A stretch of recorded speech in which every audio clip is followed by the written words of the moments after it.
क्या नाम है आपका? मेरा नाम फारूक है। बैंक अकाउंट को लेकर आपकी क्या समस्या है? बैंक अकाउंट को लेकर मेरी ये समस्या है कि मेरा अकाउंट ब्लॉक कर दिया बैंक वालों ने। कब किया था तो? कम से कम 6 महीने हो गए हैं। उसके बाद क्या किया? बोला कि ITR लाओ इसका भरा के। मैं ITR लेके भरा के तो 6 महीने तक बोले जी चल जाएगा। 6 महीने तक मेरा नहीं चक्कर कटवाते रहे। फिर बोले जी इसमें दूसरा अकाउंट खुलवा लीजिए आप किसी और बैंक में।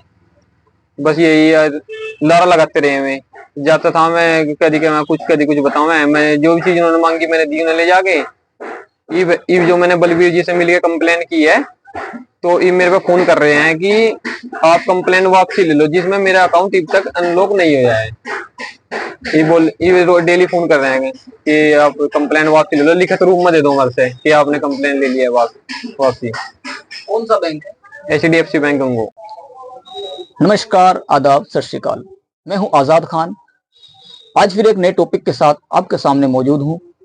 दोस्तों, हमारा युग डिजिटल हो गया है और इस डिजिटल युग में ऑनलाइन ट्रांजैक्शन बहुत अधिक मात्रा में की जा रही है।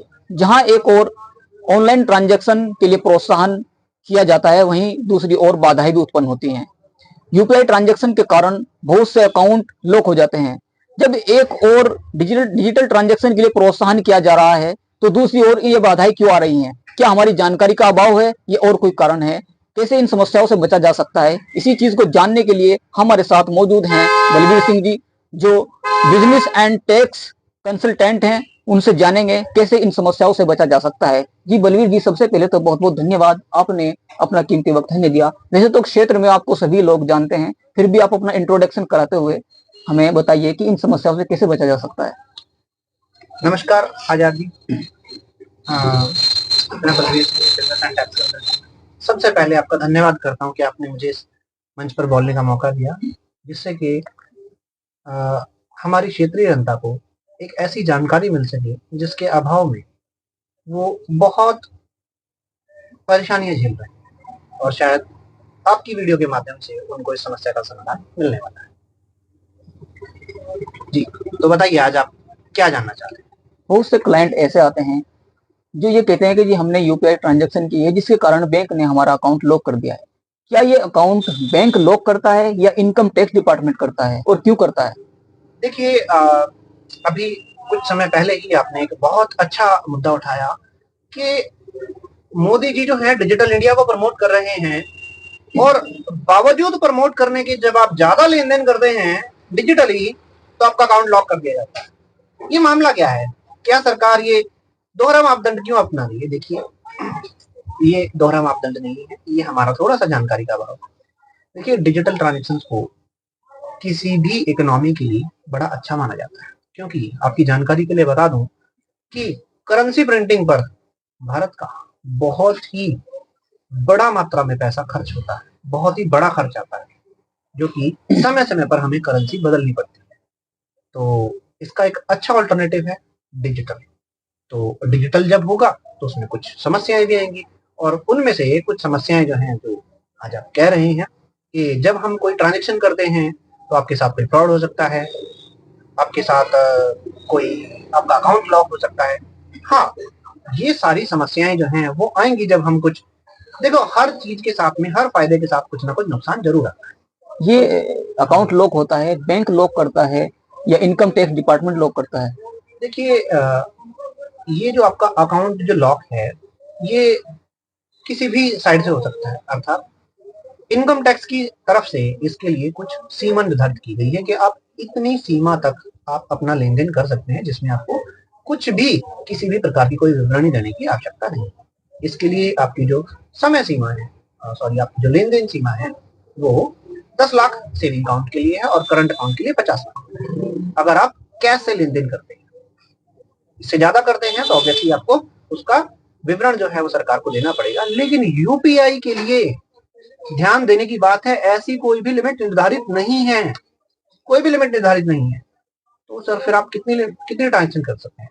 देखिए, आप उतनी ट्रांजेक्शन कर सकते हैं जितनी आपको किसी भी एक्ट के अंदर, अगर आप एक सामान्य व्यक्ति हैं, जितनी आपको किसी भी एक्ट के अंदर परमिसेबल है और आपके ऊपर कोई भी कर दे नहीं। तो ये सीमा कितनी है? हमारे यूपी स्टेट के अंदर और ज्यादातर स्टेट्स के अंदर 40 लाख है, और किसी किसी स्टेट के अंदर भारत में 20 लाख रुपए की है सीमा है। अक्सर करके देखा गया है सरकारी बैंकों की अपेक्षा प्राइवेट बैंकों के अकाउंट अधिकतर लॉक होते हैं, ऐसा क्यों है? देखिए, प्राइवेट बैंक जो हैं वो उन्हें रूल्स और रेगुलेशंस को बहुत स्ट्रिक्टली फॉलो करना होता है, और उसके साथ साथ आरबीआई भी प्राइवेट संस्थाओं के ऊपर कुछ एक्स्ट्रा गाइडलाइंस जरूर लगाता है, जिससे कि जो देश का पैसा है वो किसी भी तरह से दुरुपयोग ना हो और आम जनता भी किसी भी प्रकार से परेशान ना हो, उनका जो पैसा है वो सुरक्षित रहे। इसीलिए आरबीआई का ये सब गाइडलाइन जो है आता है।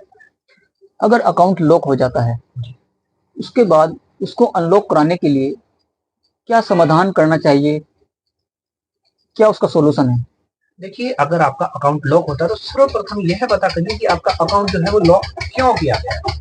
सामान्यतः यह है, आपका जो अकाउंट लॉक होता है वो आपकी लेन देन की जो सीमा है उसको क्रॉस करने पर होता है। उसमें आपको और कुछ नहीं करना। यदि आप एक सामान्य व्यक्ति हैं और आपने थोड़ा सा लेन देन कुछ ज्यादा किया है तो आपको सिर्फ एक अपनी आयकर की विवरणी देनी होती है। यदि आपको उसके बारे में ज्यादा जानकारी नहीं है तो आप हमसे संपर्क कर सकते हैं, वो हम आपका करा के दे देंगे और उसके बाद आपका जो है अकाउंट अनलॉक हो जाएगा।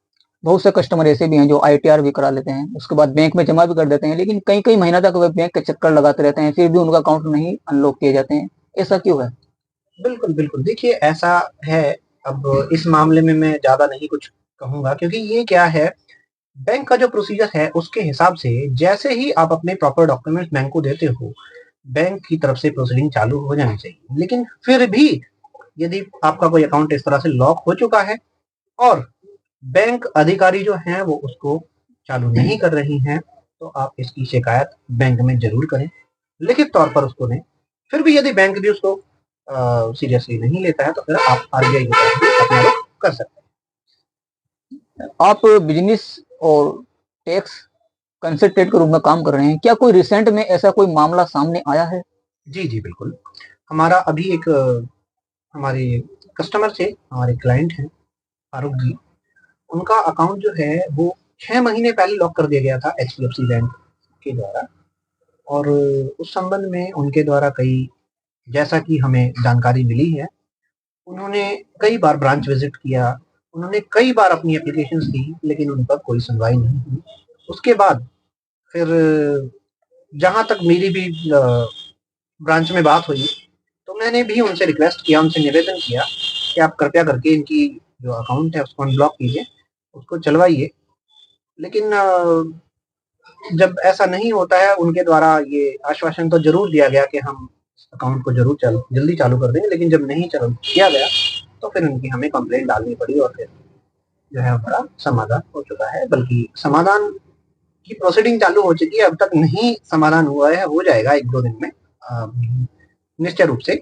लेकिन यहाँ पर ये देखिए आप, मजे की बात क्या है कि बैंक के जो अधिकारी हैं वो क्लाइंट को फोन करके या फिर मैसेज करके सोशल मीडिया पे, जो कि बैंक की पॉलिसीज के खिलाफ है, you can not do so, ठीक है ना, वो क्या कर रही हैं कि कस्टमर को फोन करके, कस्टमर को व्हाट्सएप पर मैसेज करके बोल रही हैं कि आप कृपया करके हमें लिखित में दे दीजिए कि हमारा जो अकाउंट है वो चालू हो चुका है और किसी भी प्रकार की हमें कोई दिक्कत नहीं है। देखिए, मेरी आपसे सभी से निवेदन है कि कृपया करके जब तक आपका कोई कार्य नहीं हो, आप किसी भी अधिकारी को कोई भी लिखित रूप में ना दें। और मेरी बैंक अधिकारियों से भी ये विनती है कि कृपया करके इन ग्राहकों को परेशान ना करें। अगर आपके पास किसी समय पर, उस समय पर आपके पास समय नहीं है तो आप उनको समय दे दीजिए कि आप कृपया करके 2 दिन बाद, 3 दिन बाद या फिर 5 दिन बाद आए। लेकिन ऐसे करके यदि आप कस्टमर को परेशान कर रहे हैं तो वो बेचारा कहाँ जाएगा? ग्राहक भी जो है और हम लोग भी जो है, इकोसिस्टम जो है वो सब किसके लिए काम कर रहा है? सब इन्हीं के लिए काम कर रहे हैं। और यदि हम अपनी जिम्मेदारियों से पीछे हटेंगे तो फिर ये जो देश है ये कहीं बहुत पीछे रह जाएगा। इन सब आपके द्वारा दी गई महत्वपूर्ण जानकारियों के बावजूद भी, क्योंकि आज के समय में ट्रांजैक्शन ज्यादा होते हैं यूपीआई से, और फिर भी अगर अकाउंट लॉक हो जाता है, अकाउंट अनलॉक कराने के लिए क्या लीगल तरीका है? जी, देखिए सर्वप्रथम तो मैं ये कहूंगा कि आप अपने सेविंग अकाउंट से ज्यादा लेन देन ना करें।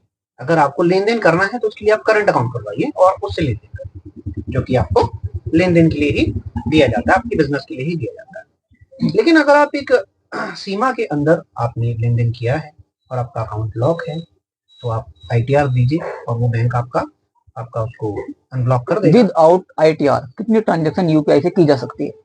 देखिए, ITR के लिए UPI के लिए ऐसा कोई सीमा नहीं क्योंकि है। अधिकतर अकाउंट जो लोग होते हैं, बैंक यही कहता है कि आपने यूपीआई ट्रांजेक्शन ज्यादा किए हैं। जी जी, बिल्कुल आप सही कह रहे हैं। देखिए, UPI के लिए एज सच कोई भी नियम कोई डिफाइंड नहीं है कि इतनी सीमा होगी UPI की कि आप इतनी कर सकते हैं, लेकिन टोटल के अंदर, मतलब साल के अंदर। लेकिन इस पर फिर क्या होता है कि आप देख रहे होंगे कि कई फुटकर व्यापारियों तक को GST के नोटिस आते हैं, तो वो तब आते हैं अगर आप जो आपकी परमिसेबल लिमिट है, जो कि हर स्टेट वाइज अलग अलग होती है। हमारे यूपी स्टेट में 40 लाख रुपए की जो सीमा है, अगर आप उसको क्रॉस करते हैं तो फिर आपके ऊपर GST एप्लीकेबल हो जाता है। तब भी आपका जो UPI का जो ट्रांजेक्शन है उसको वो नहीं रोक सकते हैं। फिर आपको बस इतना है, आपको टैक्स की कैटेगरी में आ चुकी है, फिर आपको GST रजिस्ट्रेशन लेना अनिवार्य हो जाता है और आप फिर उसमें अपना कार्य जो है कर सकते हैं। जी, बहुत बहुत धन्यवाद बलवीर जी। ये थे हमारे साथ व्यापार और कर सलाहकार बलवीर सिंह जी। इन्होंने हमें बहुत ही महत्वपूर्ण जानकारियां दी। इनसे बात करके हमें यही जानने को मिला है कि हमें जागरूक होना जरूरी है, कैसे ऑनलाइन ट्रांजैक्शन की जानी चाहिए, कितनी ट्रांजैक्शन की जानी चाहिए, और अगर अकाउंट लॉक हो जाए तो कैसे उसको अनलॉक कराया जाना चाहिए। कैमरामैन फरहान के साथ मैं हूं आजाद खान। दोबारा फिर आपसे मुलाकात होगी नए टॉपिक के साथ। तब तक के लिए धन्यवाद। जय हिंद।